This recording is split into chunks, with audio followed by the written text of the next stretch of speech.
So there's a restaurant in Dallas that put an anti-gun violence message on its receipts. And, you know, normally this wouldn't have become a news story, but it became one because the NRA had some sort of a convention in Dallas, and some of the people that were at the convention went to go eat at this restaurant, and they got super triggered when they saw the receipts.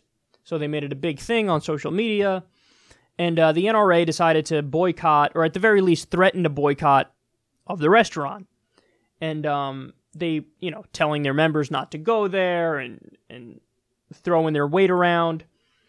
So what happened next, I absolutely love.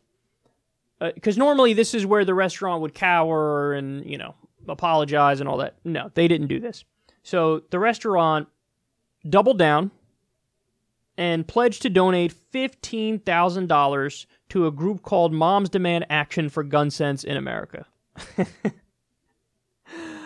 They were like, hey, thanks for coming after us. Anyway, now we're going to donate $15,000 to a gun reform group.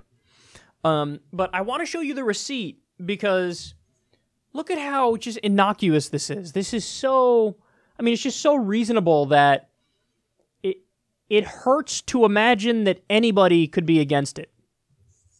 So it says, thanks for visiting Ellen's, that's the restaurant. A portion of this week's proceeds will be donated to organizations dedicated to implementing reasonable and effective gun regulations that protect citizens' Second Amendment rights and also help reduce needless gun violence. Welcome to Dallas.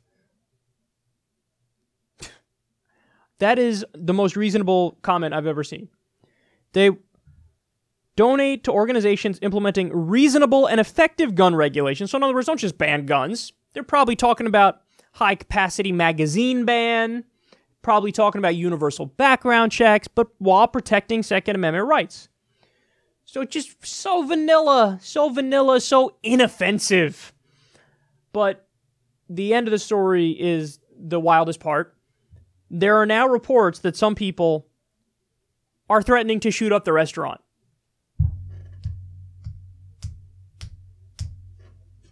Which only exactly proves the point of the restaurant, that we need reasonable and effective gun reform. Because the gun shouldn't be in the hands of people who are going to shoot up a restaurant because they disagree on a policy question. And that's what's happening. So you would think they'd have the self-awareness to like, okay, pump my brakes here. Let me not go on to exactly prove the fucking point that they're making. But that's what they did. So there you have it. The NRA Snowflakes wanted to boycott a restaurant over totally reasonable comments. I guess these Second Amendment lovers hate the First Amendment.